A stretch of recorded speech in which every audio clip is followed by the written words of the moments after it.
Maintenant que nous savons comment établir la valeur de la norme d'un vecteur, observons aujourd'hui l'orientation.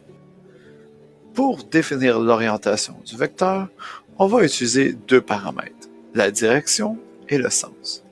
La direction correspond à l'angle d'inclinaison du vecteur et le sens vers où la flèche pointe. Si deux vecteurs sont dans la même direction, mais pointent à deux endroits différents, on dira que ce sont deux vecteurs opposés. Pour être en mesure de calculer l'orientation du vecteur, il faut définir le référentiel, c'est-à-dire le plan dans lequel le vecteur se trouve, en 2D ou en 3D. Dans un référentiel en 2D, les coordonnées cartésiennes que l'on retrouve dans un plan cartésien feront le travail pour définir en degrés l'angle d'orientation du vecteur. En 3D, plus difficile. Il s'agira de coordonnées sphériques que l'on ne verra pas cette année au programme. Donc, en 2D, nous devons définir notre orientation en degrés.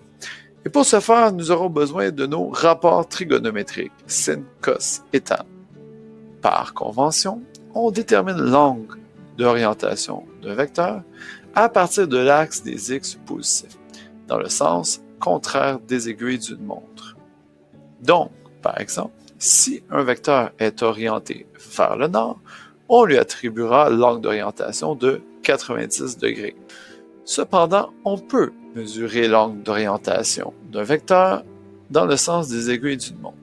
Toujours à partir de l'axe des x positifs, cet angle cependant sera négatif en valeur. Donc, si on prend l'orientation vers le sens des aiguilles d'une montre, notre vecteur orienté vers le nord aurait donc, cette fois-ci, une orientation de moins 270 degrés. Pour déterminer sa valeur, on devra donc faire appel au rapport trigonométrique. Dans l'éventualité où on connaît les composantes du vecteur ou son hypoténuse, il nous reste simplement d'appliquer l'un des trois rapports sin, cos ou tan pour déterminer sa valeur en degrés. Dans cet exemple, les rapports trigonométriques me donneront simplement l'angle de 40 degrés situé entre mon vecteur rouge et l'axe des y négatifs. Pour avoir le bon angle, je devrais donc partir de l'axe des x positifs et y rajouter 270 degrés, me donnant un angle total de 310. Cependant, si je mesure mon angle d'orientation dans le sens des aiguilles d'une montre, j'obtiendrai à ce moment-là moins 50 degrés. Je peux aussi employer les points cardinaux pour définir mon orientation. Dans l'exemple, 30 degrés au sud de l'est implique que je commence à l'est et je descends vers le bas, donc le sud, de 30 degrés, me donnant une orientation de 330 degrés total. Et voilà, maintenant vous savez comment orienter un vecteur.